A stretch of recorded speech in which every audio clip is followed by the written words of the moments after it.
February 12th, 2025 at 5:55 a.m. Pacific time. We have the full moon in Aslesha Nakshatra in Cancer. So Aslesha is a very deep energy, very transformational energy. And Cancer, very emotional energy. The moon, of course, rules Cancer. So there's a lot of deep emotional stuff coming to the surface with this full moon on February 12th and around this time. I'm Jeremy Devins. This is the Quiet Mind Astrology Podcast. If you're new here, go to quietmindastrology.com to get free horoscopes to your inbox, free birth chart, and schedule a reading to see where this affects you more personally. So the sun is opposite the moon whenever we have a full moon. The sun is in Capricorn, bringing energy and vitality through having more structure and order in our lives throughout this first part of February. And Saturn rules Capricorn. So Saturn is ruling the sun. So there is this need to have greater sense of structure and order in your life and be disciplined. But emotions can kind of come in and change all that up, and you could say mess it up, or just really it's about aligning what's more aligned and what's true for you at this time in your life. So when we have the full moon in Cancer, it's bringing emotions to the surface. If you look at nature during the full moon, the water from grass comes up towards the tip of the grass blades from the roots. We look at nature on the full moon, animals that might normally be sleeping or resting at night are now more active and can hunt more easily because there's more visibility. There's just more activity, more energy during the full moon. It tends to be more accidents, more emergency room visits on the full moon as well. So it's a good day to just be aware of that heightened energy and be aware of yourself, and that new things may be coming to the surface. So I'm going to do something right now on this episode of just give you a moment to just notice what you feel. I'm just going to pause in silence for the next maybe 5 to 10 seconds.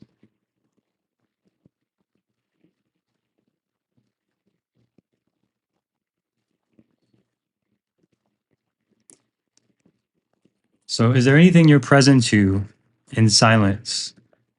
Are you moving fast? Are you moving slow? Are you tired? Are you energized? The full moon in Cancer is about what's true with yourself. So emotions can be a lot of things, but it's energy and emotion. It's something alive in you that's moving through you. And this can look like anger and aggression. It can look like tired and burnout. It can look like happy and joyful. There's no right or wrong to it, but it's always dynamic, always changing. And if we're not current and present with it, there may be some emotions that we are not so comfortable with. And the full moon brings more attention to those things, especially the ones that we may have been avoiding or repressing or denying. They start to become exaggerated, bigger, and more of an issue that needs to be addressed.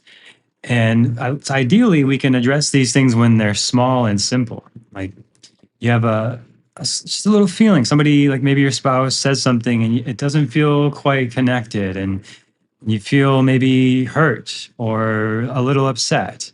And it's like, oh, whatever. And you just kind of ignore it. And it might be nothing.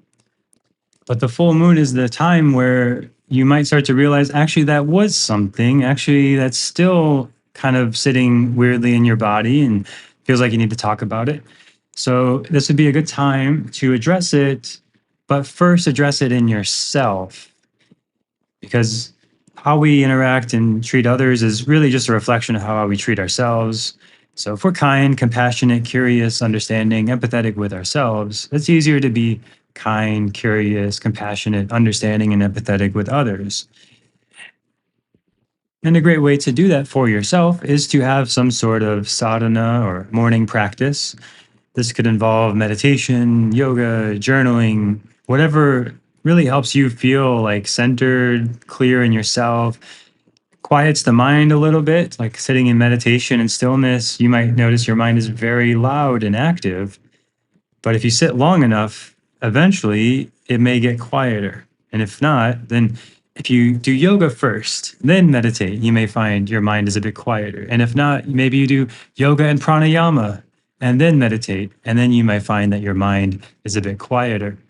so that when thoughts do come in, when emotions do arise, you have spaciousness around them. And it's not just another loud thing on top of the loud things that are already there, unresolved, incomplete feelings and emotions and thoughts of the past.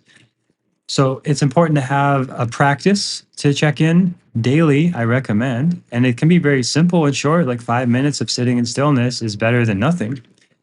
But if you want to do a whole long practice, that's great too. I have lots of practices available on the Quiet Mind Yoga podcast for free. These are recordings of live classes I taught. There's the Quiet Mind Yoga membership, where I've got hundreds of meditation, yoga, pranayama classes if you want some particular support with that practice part. And then once you have your own sense of emotional awareness, emotional practice, then it's helpful to have some sort of practice with others, especially if you're in a relationship or marriage or partnership, that you have a place where you can get current about what's going on for yourself and for them and for each other. So this, in my relationships, usually this looks like a Sunday meeting. It's like an hour on the calendar where it's go for a walk and just check in, like, how are you feeling? Anything come up this week that you feel unresolved or you want to talk about? And usually, if you do this regularly, it can keep the love alive, keep the connection alive, and keep things current so they don't build up. And sometimes it might take a while. Like, actually, this was like 3 weeks ago. I realized this thing and I didn't say it. It didn't seem like a big deal, but now I feel like it is. Right. So it's not that you have to get this perfect or that it's like you're not going to make mistakes, or you're not going to miss things, or things aren't going to build up, because it's just the nature of connection. We are emotional beings and social beings. So things will come up, but if you don't have a place to process it or talk about it or work on it, then it's just going to build up and come out in other harmful, sort of sideways ways of resentment or criticism or nagging or complaining or these kind of things. This is particularly in a relationship. But there's also other areas of life, of course, like your personal growth path, your business, if you have children, your exercise, your diet, your sleep. Are these things, do you have a space where you can just sort of check in and get current with these? I personally do a weekly review where I just look at my calendar for the week and review and see, like, what were some of my favorite moments, what's not working, what do I want to adjust for next week. And there's this idea that, if you want to really know somebody, just look at their calendar. like like if you were going to go on a date with somebody and you wanted to get to know them, just if you could just see everything they did for the last week, without getting, you don't have to get too personal, but just the broad calendar, it's like it tells you a lot about somebody. And it tells you like what that person prioritizes, what they choose to spend their time on, what they don't spend their time on. So if this is something you haven't done, to just log your time for a week and just see what you do. You don't have to do it every week, but I do, as a Virgo nerd myself. I do like to track everything every week. Not too ridiculous and over the top, but generally, I'm intentional with my time. And then I like to look back and realize, like, oh, wow, that was actually really valuable this week. That was my favorite moment, or this was a really special time. And I didn't think that would be that big of a deal. And, it was, and it was really special. So I want to prioritize that more in the future schedule. Lots of little things like I just forget about or overlook until I look back on the week. And I'm super grateful that I did track the time. And then I, see patterns I wouldn't see otherwise. It might take months of therapy to see those patterns, but when you look at the calendar, you can see them more clearly. So, I'm talking about some very practical, logistical things like morning practice, weekly check-ins, weekly reviews. And this is, my Virgo perspective as Virgo rising, and more analytical kind of perspective. But all that is in service to the emotional awareness, because all of this is meant to have a place to really feel. Now, for some of you, more like Cancer risings or other signs, you might find like no problem feeling, it's just you're feeling all the time. You can't stop that. You may need a little bit more of the structure to balance it out. So hopefully that's helpful in that way. If you are already a highly emotional being and you feel so deeply all the time, and it may be helpful also to have a little more structure around that emotion of morning practices, weekly check-ins, these kind of things, to gain perspective on where the emotions are going and maybe uncover some of the patterns. So for all of us, this is very beneficial to have a balance of the stira and sukha, the effort and ease, as talked about in the Yoga Sutra, stira, sukha, asana. Every pose is a balance of effort and ease. And every pose is not just a yoga pose, but the pose you're doing right now, the pose of listening to this podcast, the pose of playing the roles you play in your life. Can you find more of a balance of effort and ease, stira and sukha, within that? If we go too far into stira, we get rigid, controlling, uptight, angry. If we go too far into sukha, the ease, we get lazy, apathetic, we are unproductive, and we start to lose a lot of stuff because we're not on top of it, or it's too loose. Other people start to control us if we become too sukha, too much ease. Now, the last thing I want to say about this Aslesha full moon is Aslesha is one of the transformative alchemyzing nakshatras. So there's 3 of these, and they're in the gandanta zone. And this full moon is actually in the gandanta zone. So gandanta means knot. It means that you're unraveling a karmic knot where something is stuck and knotted up energetically in your life. And you're moving from a water to fire sign. So Cancer to Leo. Moon is moving from Cancer to Leo in this full moon. From something that's stuck and blocked to now being unblocked. Or we don't unstuck it or unblock it, and then we've got to repeat the cycle and come back to it next year. And next time the full moon is in Cancer, and we got to address it then. So we can address it now. And while it's maybe a smaller issue and not a huge issue, we can address it and take action to unravel that karmic knot. Now, what that knot is, do you want to look where Cancer is in your birth chart? This is going to help you see that number 4. If you get your free birth chart at quietmindastrology.com, you see the number 4, that's Cancer. You can imagine this full moon is there for you. Like if it's in the 7th house, it's about relationships, unraveling a knot there. If it's in your 10th house, Cancer, it's about unraveling a knot in your career. So look at the house for that, and you can listen to the old episodes on houses for more on this in the archives. But right now, you have the power to alchemize something, to turn lead into gold, to turn chicken shit into chicken salad, as they say. To turn something that seems very difficult, and what's going on here is swirling around. The confusion is a big word I'm hearing a lot this month, and we'll be hearing a lot this year. Confusion, uncertainty, change. This is a big change point this week with the full moon to alchemize something that's painful, difficult, not working into something that is potentially more aligned, joyful, fulfilling, and working and more aligned and true for you. So it's a very big opportunity to do some very deep healing, transformative work this week. And again, to make it more practical and tangible, this could be as simple as giving yourself time to sit in stillness and silence, like I did at the beginning of this episode. And you don't even have to try to do anything. Just sit in silence and you'll see what's there. Either your mind might be very quiet, it might be very loud, might be a lot of emotions.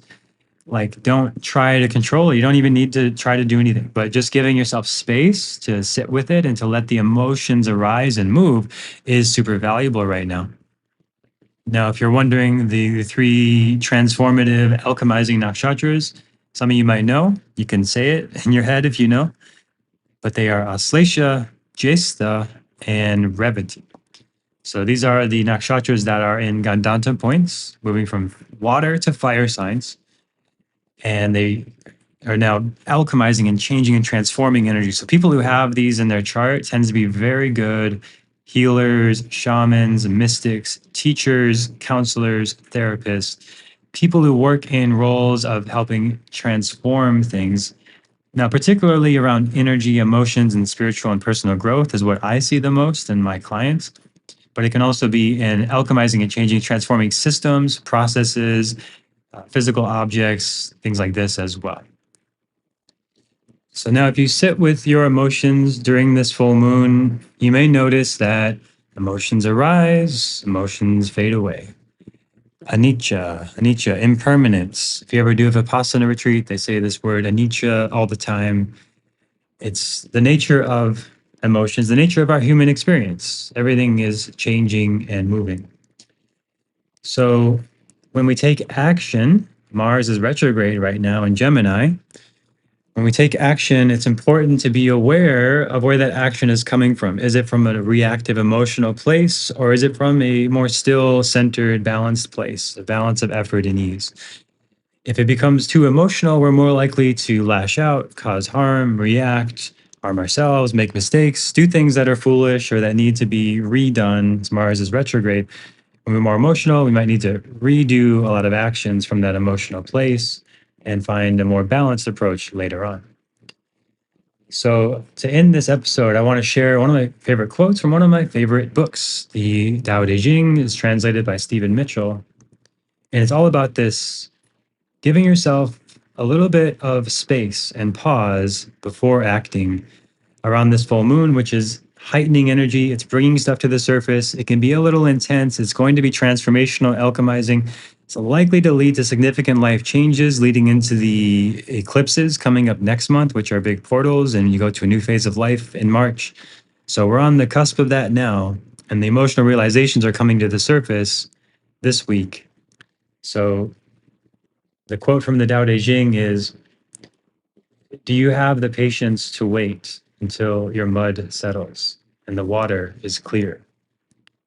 Can you remain unmoving until the right action arises by itself?"